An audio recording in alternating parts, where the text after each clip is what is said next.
मैंने कहा था कि मैं खाली हाथ वापस नहीं आऊँगा दिल्ली से।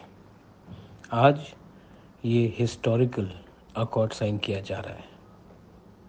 बहुत खुशी का बात है, लेकिन अगले 6 महीने में जो हम लोगों को काम करना है, उसी से नतीजा निकलेगा। तो आप सेलिब्रेट कीजिए, लेकिन इतना भी मत कीजिए कि हमें लगे कि हम जीत गए।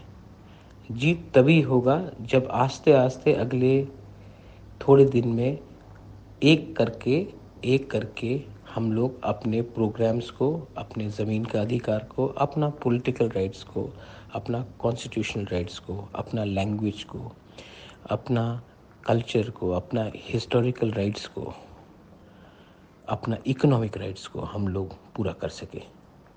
आज ये एग्रीमेंट हो रहा है। इसमें आपका प्यार और आपका आशीर्वाद से ही मैं सक्सेसफुल हुआ हूँ। मैंने आपको प्रॉमिस किया था कि ये एक ग्रेट डे होगा तिप्रासा के लिए, लेकिन हमें सेलिब्रेट करना है, लेकिन काम नहीं छोड़ना है। ये साइन करने के बाद अगर हम लोग बैठ जाएंगे, आराम करेंगे, तो कुछ नहीं होगा। इसके बाद हमें बैठकर सबसे एक चर्चा करनी पड़ेगी और सबको लेकर एक संग as Thansa, as Tiprasa, not as political party but as a जाति, हमको आगे बढ़ना पड़ेगा।